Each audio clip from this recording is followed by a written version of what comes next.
Sanjay, I want to bring you in, Sanjay Kumar as well. What do you make of these numbers, Sanjay Kumar? Because at least we've seen in the recent elections, when Delhi votes, chappad faad ke, it'll give as much. And this time it seems it's practically turned the tables if you look at the numbers. Yes, Preeti, if you look at all the estimates of exit poll, it seems that BJP is not only heading for a victory, it is heading for a very, very comfortable victory.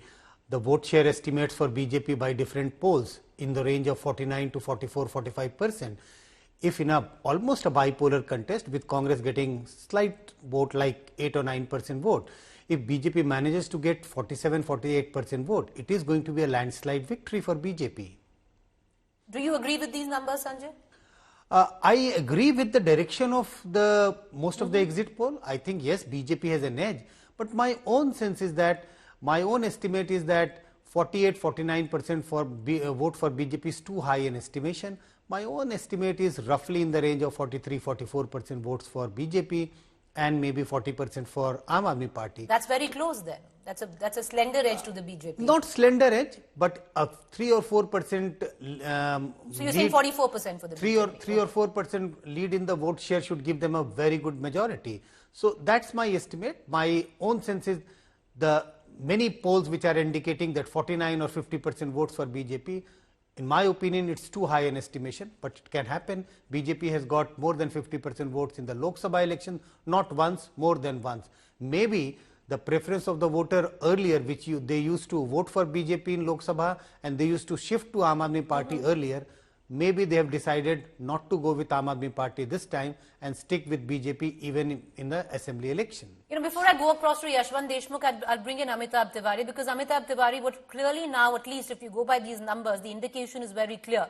The voters that Aam Aadmi Party used to borrow from the BJP during Lok Sabha for Vidhan Sabha are refusing to budge. Yeah, and it also seems that the voters which it used to borrow from the Congress party also, because those were largely anti-BJP voters, some of them have also remained with the Congress, because I was just doing the vote share of polls because that's not evident everywhere.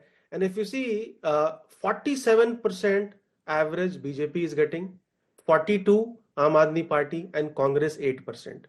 That's a decline of 12% for the Aam Aadmi Party. 4% of that is coming from damage by the Congress party because it is doubling to 8%, and 8% is the dent which the polls shows that the BJP is making. Now this 4% is largely going to be the minorities, which is Muslim Sikh community and a section of the Dalits. Now this 8% which the BJP is pulling from the Aam Aadmi Party in comparison to Vidhan Sabha elections 2020, that means that it is coming from a section of the middle class, which it is holding on to its core vote base, which it had got in 2024 Lok Sabha elections, and also a chunk of the female voters because of the non-implementation of the Mahila Samman Yojana. It was only a promise versus promise, and a promise not delivered in Punjab, and also a section of its core poor and lower socioeconomic class. It seems from these numbers, if these numbers hold true. All right, I want to bring in Yashwant Deshmukh. Yashwant, you're going to dive into the micro data of C-Voter, but I want to ask you, why is it that C-Voter this time hasn't, leave alone given seat projection, but not even vote share? No, I mean, seat we were very clear. I mean, for many, many years, I mean, me and Sanjay Bhai have been saying, and it was high time that we took a decision that as a policy that it should not be done the way it is being done. So we are very clear on that. Yes, the overall vote share, we have been hesitant in saying, I mean, we have given the male, female like that. If you take the average, you will know where is that, but it doesn't work that way. Election Commission hasn't yet declared the turnout number for male and female separately. And if the history of the recent elections, if you have to see many states, we have seen female turnout actually, surpassing even the male turnout. But if the turnout is the same and going by the gender division in this city, which has 54% male and 46% female, I would say that something like 46 and 43 kind of a split in favor of the BJP, 46% to the BJP. And what I'm going to do is, Yashwant, hold on to that thought. What I'll do is, so we'll quickly dive into the micro data that C-Voter has given out and released. And this is what C voter is projecting when it comes down to gender. So let's play that data out. All right. So one of the X factors in this election, Rajdeep, that we've been speaking in depth about has been the woman vote. Which way will the women go?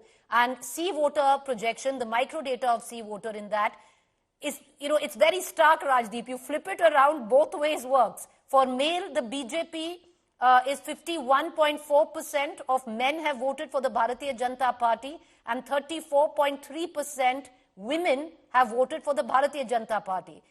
Now, flip it around, 50.7% women have voted for the Aam Aadmi Party, and 34.4% men have voted for the Aam Aadmi Party. Congress is pretty much the same, both men and women, 6.5% men and 6.8% women. There's a huge divide, Rajdeep, where you look at least the C voter data, where over 50% have voted, women have voted for the Aam Aadmi Party, and only 34% have voted, for the BJP. But if you turn it around, it looks exactly the same for men, because 51% men have voted for the BJP, and only 34.4% women have voted for the Aam Aadmi Party. Preeti, I've been doing this game, if you want to call it that, of elections or looking closely, observing elections for over 3 decades. I have never seen this. If this actually turns out to be the case on Saturday, that the Aam Aadmi Party has a double-digit lead over the BJP when it comes to women voters. By contrast, the BJP has a overwhelming 15-16% vote among males. I have never seen such a gender divide. And this, in a sense, reveals perhaps the complexity of the Delhi elections, almost suggests that it's the male voters who are voting because of anger or fatigue or anti-incumbency, while women are standing by Arvind Kejriwal. So you could argue, for example, free bus rides for women or free power or free water. It's the women who seem to be more attracted by many of the promises made. The truth of the matter also is that a chunk of the woman voter could well, be comparing, say, a Ladki Bahin scheme in Maharashtra, where actually the government of the day was able to give 5 months of installments amounting to 7,500 to women. It became a game changer. Here, when the Chief Minister of Delhi tried to bring in the scheme to give 1,000 rupees per woman, it was blocked at the LG's office. Now, if women don't actually receive the benefit, why are they voting for Aam Aadmi Party? I'm not so sure. We'll have to see, does a middle-class woman think similarly to a woman from a low-income group or a woman living in a JJ cluster?